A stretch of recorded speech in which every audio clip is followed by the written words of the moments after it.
Et c'est reparti. Bonjour à tous, bienvenue. Bienvenue sur cette scène forum du Sira Bake & Snack 2026, deuxième jour. J'espère que tout le monde va bien. N'hésitez pas à prendre place. On va parler un petit peu de click and collect. Donc pour continuer cette matinée, on va parler justement. Longtemps, la boulangerie s'est construite sur la proximité et l'achat spontané. Aujourd'hui, le numérique bouscule ses réflexes avec le click and collect et la livraison. Effet de mode ou véritable évolution des usages, cette table ronde vise à distinguer les opportunités concrètes des idées reçues et à comprendre comment les artisans peuvent s'en emparer intelligemment. Pour en discuter, merci d'accueillir comme il se doit Martine Callowert et Xavier Descourtis. On peut les applaudir. Bienvenue messieurs. Martine, salut, je te laisse prendre place. Xavier, bienvenue. Je vous laisse prendre un petit micro. Messieurs, bienvenue sur la scène forum. C'est un très grand plaisir de vous recevoir. J'espère que la matinée s'est bien passée. Vous avez fait un petit peu le tour du salon ? Oui, bonjour à tous, à toutes. Oui, on a déjà fait un petit tour. Il y a certains de nos partenaires qui sont présents aussi ici sur le salon. Donc c'est toujours chouette d'échanger un peu avec eux. Voilà, oui, la matinée s'est déjà très bien passée. Oui. Merci. Martine, j'entends un petit accent. Je vais te laisser te présenter. Parlez bien avec le micro assez collé, comme ça tu n'auras pas à le bouger. Ouais. Et je te laisse te présenter qui tu es, ta société, pour qu'on en sache un peu plus. Oui, donc bonjour, moi je suis Martin, je travaille pour Bake Online. On est une solution click and collect. On offre une solution personnalisée en tant que plateforme pour les boulangers pâtissiers. On est basé en Belgique, mais aussi en France. On travaille pour plusieurs artisans pâtissiers en offrant une solution click and collect. Moi, je suis Growth and Success Manager. Qu'est-ce que je fais ? Je parle beaucoup avec évidemment les artisans eux-mêmes en termes de Customer Success. Donc, s'ils ont des questions, ils viennent vers moi pour trouver une solution avec le souci qu'ils peuvent avoir. Mais aussi des artisans qui ne travaillent pas encore avec nous, évidemment, parlent aussi à moi pour comprendre la solution, ce qu'on peut faire pour eux. Donc un peu cette combinaison des deux, à côté encore du côté produit un peu aussi chez Bake Online. Donc j'enchaîne un peu tous ces éléments pour optimiser la solution encore plus. Que j'ai une notion, Baker Online, ça représente combien d'artisans en Belgique et en France ? En Belgique, on est à 550, quelque chose comme ça. Donc évidemment, vu qu'on a commencé en Belgique, c'est le pays où on est représenté le plus fort. En France, on est à 250 environ boutiques qui travaillent avec nous. Et évidemment, il y a encore beaucoup d'autres en Allemagne, en Espagne même, qui travaillent avec nous. On est à environ 1000 clients en total. Ok, très bien. Et pour t'accompagner, Xavier, je te laisse te présenter. Merci, bonjour, je m'appelle Xavier, du coup je travaille pour Deliveroo. Deliveroo, c'est pas uniquement un système de livraison de produits cuisinés, c'est aussi les métiers de bouche. Et donc moi je suis directeur sur la partie métiers de bouche et caviste, qui représente une part de plus en plus importante parce que le secteur de la boulangerie et de la pâtisserie est très dynamique et on a de plus en plus de partenaires qui souhaitent s'inscrire sur la plateforme et lancer leur offre digitale. Ok. Et je demande aussi à tous mes invités, au niveau, vous n'êtes pas boulanger du tout ? Vous êtes à la base dans la tech, dans la recherche ? Moi, j'ai une formation d'ingénieur agronome avec une spécialisation en commerce. Ok, très bien. Et toi, Martine ? Moi, j'ai fait des études de langue, donc il n'y a pas de lien avec la boulangerie. Le seul lien qu'il y a, je suis cycliste bien passionné. Donc j'aime bien passer chez la boulangerie, pâtisserie pour avoir encore un petit entremets ou quelque chose comme ça, juste pour après de faire un tour en cyclisme. Donc voilà. Trop bien. Je te laisse la parole. Explique-nous concrètement, pour que tout le monde puisse vraiment bien comprendre, Baker Online, quelle est cette solution ? Comment ça se passe ? On est une solution click and collect, comme moi je disais déjà. Les artisans nous contactent s'ils veulent mettre en place une solution click and collect. Donc des gens qui veulent commander à l'avance, on parle de plusieurs produits évidemment, des gâteaux entremets, mais aussi évidemment une grande partie snacking qu'on voit il y a déjà une forte augmentation de ces produits en termes de vente chez une boulangerie. Voilà, tous ces produits, ils peuvent tous commander en ligne. Ensuite, tout passe vers le boulanger lui-même. Ils reçoivent un email, ils ont un portail de commandes, donc ils puissent gérer toutes les commandes qu'ils reçoivent via cette solution Click and Collect qu'on met en place pour eux. Voilà, oui. Super. Xavier, je suis un artisan boulanger. Ouais. Je veux me lancer, Ouais. passer au Click and Collect. Par quoi je démarre? Comment ça se passe? Et tu peux faire même la livraison. Du coup, c'est assez simple chez Deliveroo. Vous pouvez, en tant que boulanger, vous inscrire sur la plateforme Deliveroo. Vous avez, en tapant sur le site internet, tout un formulaire à remplir et après, on vous contactera. C'est assez simple, c'est sans engagement. Et vous pouvez, en quelques clics, vous lancer sur la plateforme. Pour ça, il faut quelques petites étapes. Déjà, vous choisissez quel est le menu, quels sont les produits que vous souhaitez mettre en place. Ensuite, vous avez des photos, vous n'avez pas de photos. Vous les mettez en ligne ou bien on vous programme un shooting photo. Il y a quelqu'un qui vient prendre en photo vos produits. Et ensuite, on vous envoie une petite tablette qui est un peu comme un TPE où vous avez les commandes. Lorsque vous l'allumez, cette tablette, vous avez les commandes qui vont être reçues sur cette tablette et vous avez le panier qui va s'afficher. On va vous demander de remplir tel et tel article dans le panier et de cliquer quand la commande est prête. Quand la commande est prête, c'est très simple. Vous avez un livreur qui va arriver devant le bas de votre porte et vous avez juste à lui remettre le sac et la livraison peut être faite. À côté de ça, bien sûr, on vous accompagne sur l'analyse de vos chiffres parce que vous avez un portail partenaire qui va vous expliquer le nombre de ventes, le nombre de chiffres d'affaires et tous les autres leviers marketing et promotionnels que vous pouvez mettre en place qui va vous permettre de faire tout votre compta derrière. Alors, juste en s'inscrivant sur la plateforme et tout, après vous mettez tout en place pour que le livreur vienne? Exactement. En fait, on a déjà tous les jours, on a des centaines de partenaires nouveaux qui s'inscrivent.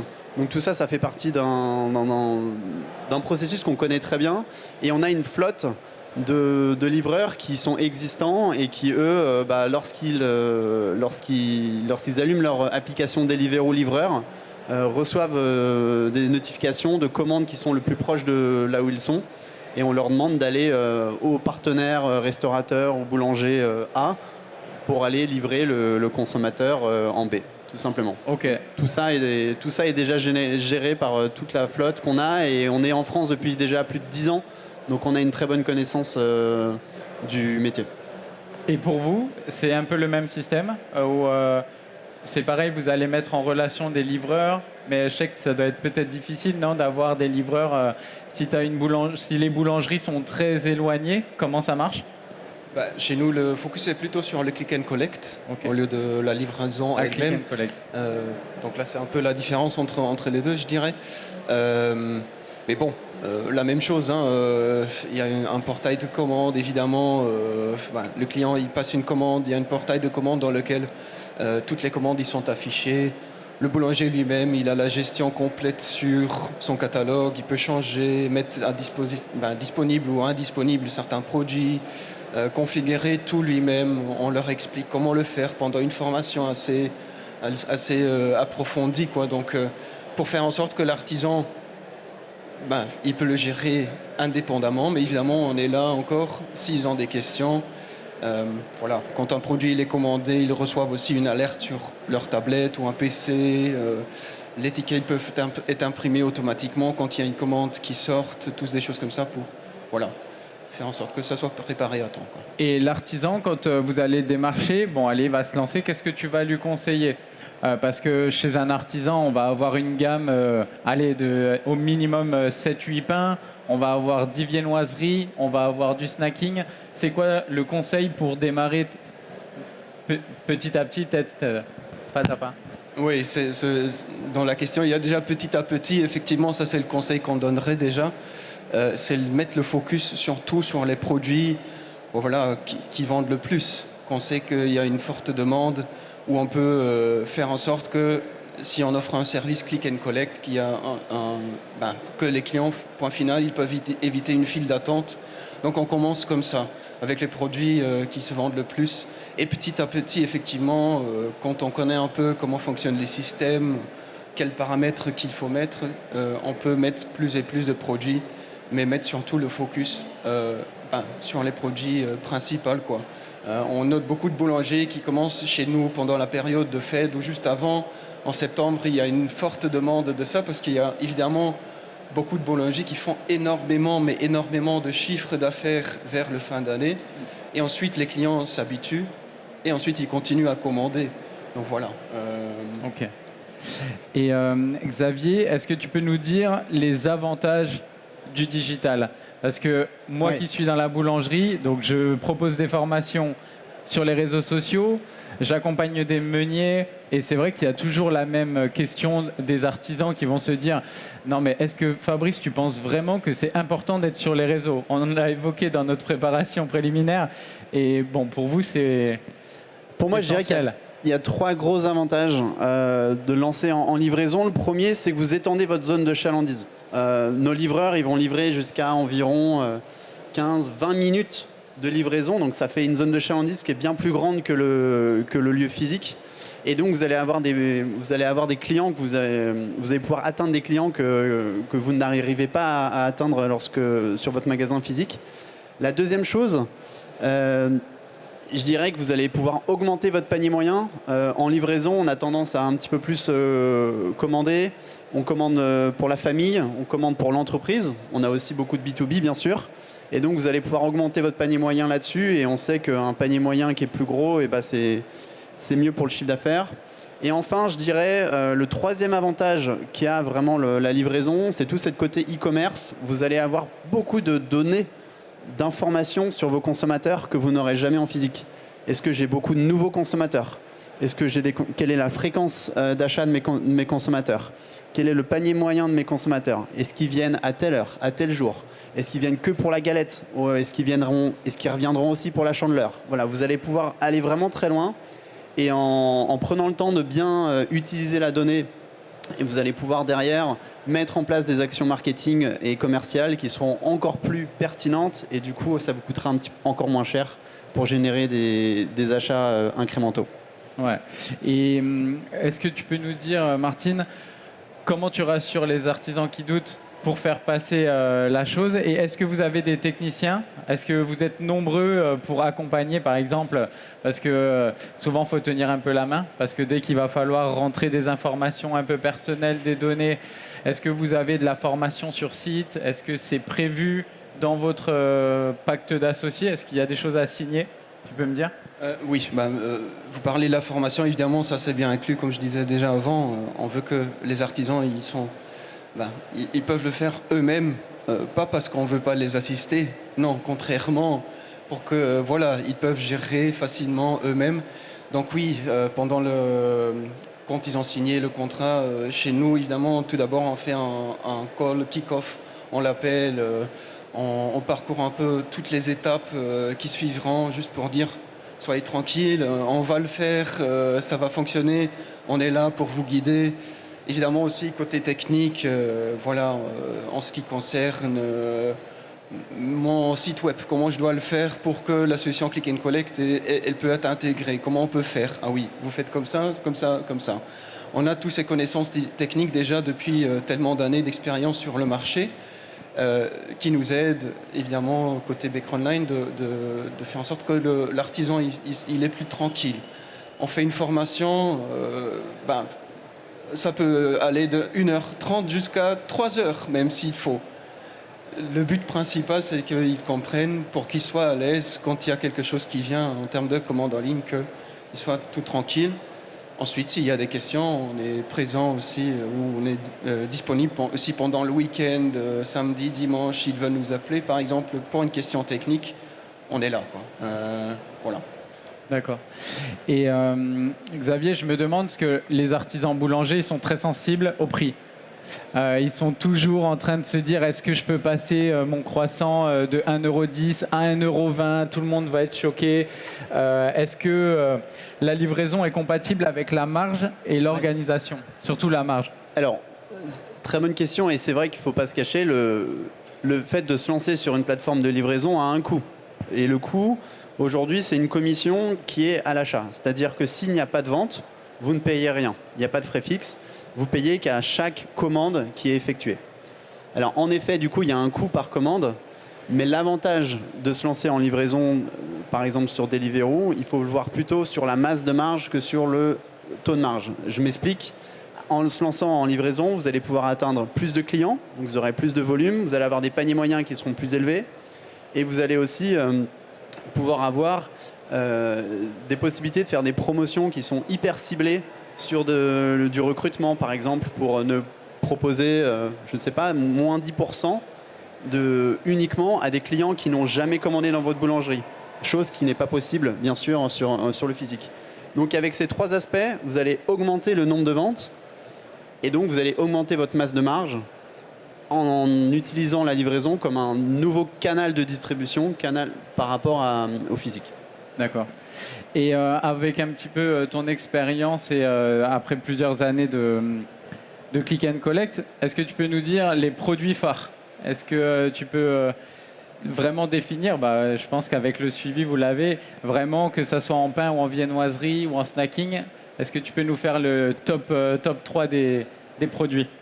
Je mettrais le snacking déjà. On voit déjà que ça devient vraiment le numéro 1. C'est aussi ce qui est vraiment différent ici en France ou en Belgique, par exemple. En Belgique, on n'est vraiment pas encore là.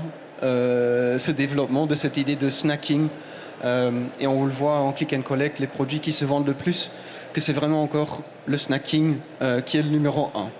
C'est déjà à la base. Des autres produits, gâteaux, entremets, plutôt vraiment des produits qui demandent une commande à l'avance.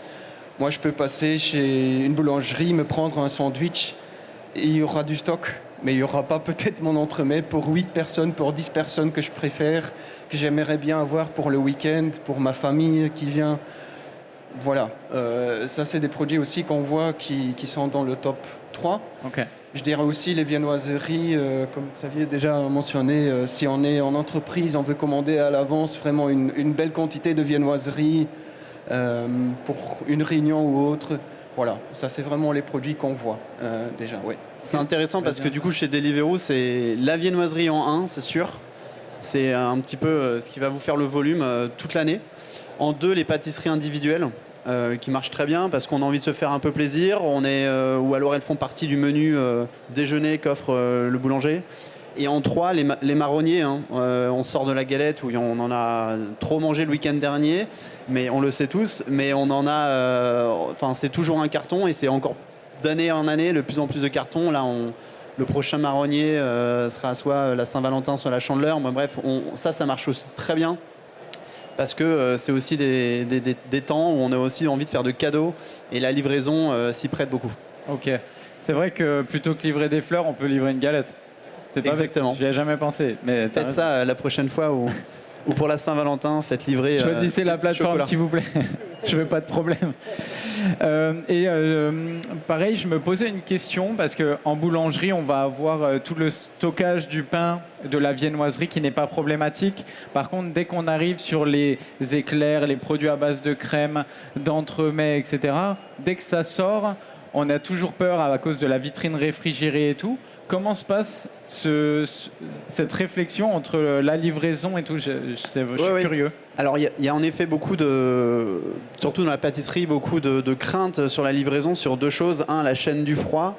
Et de 2, la qualité de ma pâtisserie, par exemple, de mon Paris-Brest lorsqu'il est livré. Alors, 2 choses. Déjà, tous nos livreurs sont équipés d'un sac isotherme. Et donc, il y a une totale maîtrise de la chaîne du froid entre la préparation et la livraison, que ce soit dans... Enfin, voilà, on assure que ils sont équipés, donc il n'y a pas de problème là-dessus. La deuxième chose, c'est sur la qualité du rendu.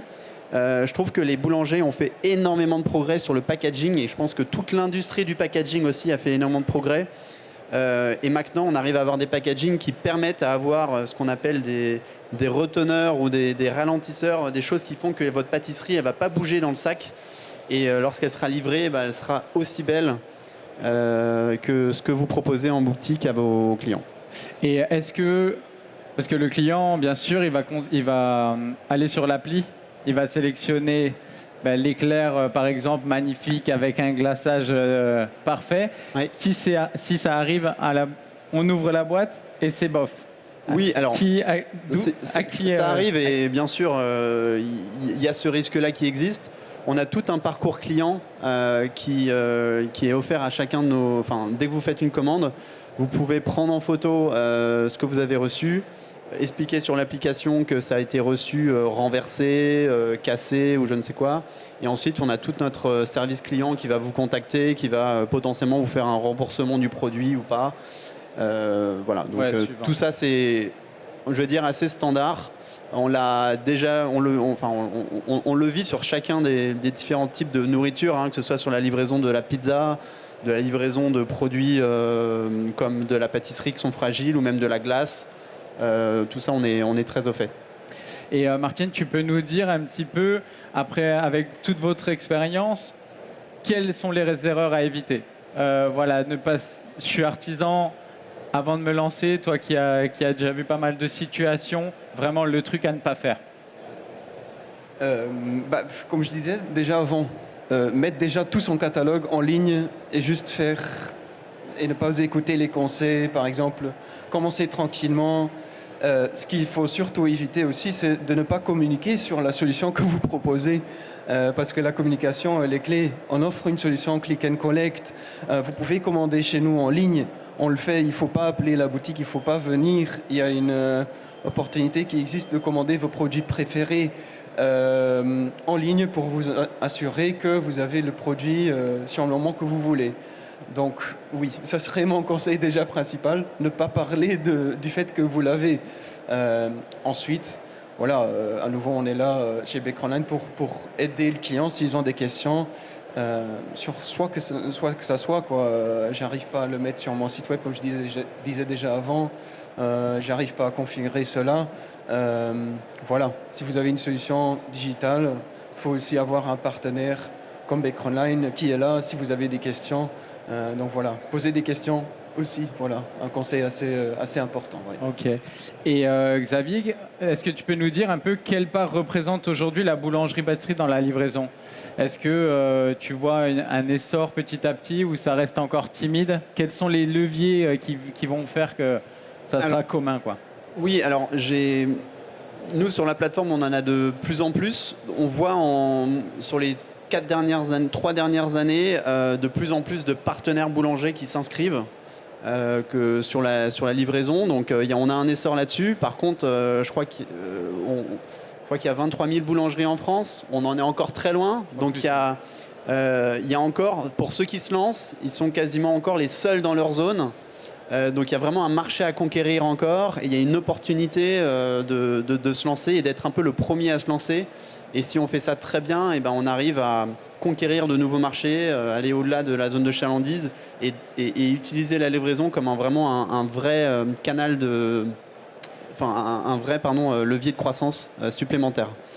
Ensuite, pour un boulanger qui fait très bien son travail sur la livraison, on a des boulangers qui ont un chiffre d'affaires jusqu'à 25-30% qui est généré par la livraison. Donc c'est énorme. Mais c'est des boulangers du coup, qui ont vraiment fait tout ce qu'il fallait bien. Donc l'excellence opérationnelle est maîtrisée à 100%. Le catalogue est magnifique, les photos sont là. Et il y a généralement quelqu'un en boutique qui est un peu le responsable de la livraison et qui s'assure qu'au quotidien, les équipes sont formées. Il n'y a pas de problème avec les livreurs ou avec les commandes, qu'il y a un suivi des commandes des chiffres, des campagnes marketing qui sont mises en place, de publicité. Et est-ce que tu as déjà un exemple de... Je sais qu'il y avait la Dark Kitchen. Est-ce qu'il y a les Dark Bakery?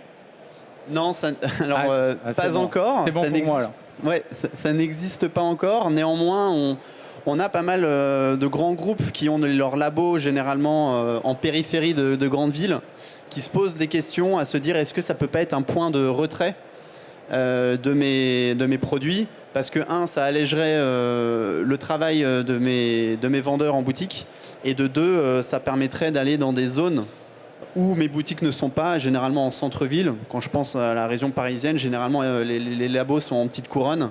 Et donc il y a des réflexions avec certaines boulangeries là-dessus. On n'en est pas encore là, parce que ça demande aussi dans les labos qu'il y ait une personne qui soit attitrée à la livraison et que voilà, il y ait toute une logistique qui est à mettre en place et qui demande de l'investissement. Ok. Et Martine, est-ce que c'est réservé, parce que moi, quand j'entends un peu click and collect et puis l'organisation, c'est réservé du coup plutôt aux grosses structures, ou même si tout à l'heure on avait un artisan qui est venu, Christophe, qui est tout seul, c'est possible aussi, tu penses? Oui, oui, certainement. On le voit dans les clients qu'on a. On voit effectivement des enseignes avec plusieurs boutiques, mais on a aussi les artisans avec une seule boutique, quoi, et qui, à l'aide même d'un click and collect, à l'aide de se digitaliser, qui savent croître, quoi, qui font plus de chiffres. Par exemple, le panier moyen a été mentionné. En physique, par exemple, on voit que ça donne 6 euros, 7 euros, panier moyen normalement chez une boulangerie. Si on compare avec le chiffre qu'on peut faire via click and collect, 35 euros même, 40 euros. Oui, bon, ça donne un bon chiffre qui permet de grandir. Même pour l'artisan, oui.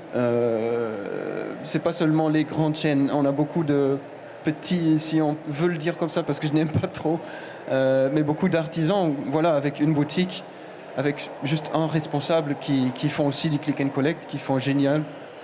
Oui, tout à fait. Et Xavier, est-ce que tu peux nous parler un petit peu du plan à 5 ans ou 10 ans? Qu'est-ce qui se trame un petit peu au niveau... Peut-être vous avez je suis sûr que vous avez déjà pensé à 10 000 idées pour faciliter les choses, peut-être, parce que c'est déjà facile, comme tu me le dis. Mais est-ce qu'il y a des gros projets là sur les 5 ans qui vont bouleverser le click and collect?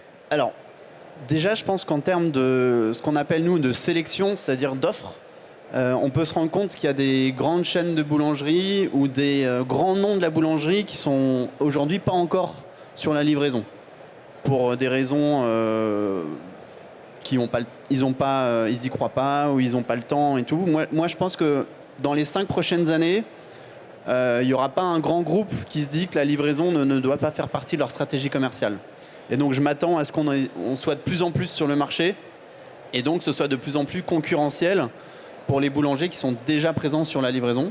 Donc ça, c'est le côté vraiment sélection. Et nous, chez Deliveroo, on a une équipe dont le travail, c'est d'aller toquer à la porte des boulangeries qui ne sont pas encore sur Deliveroo.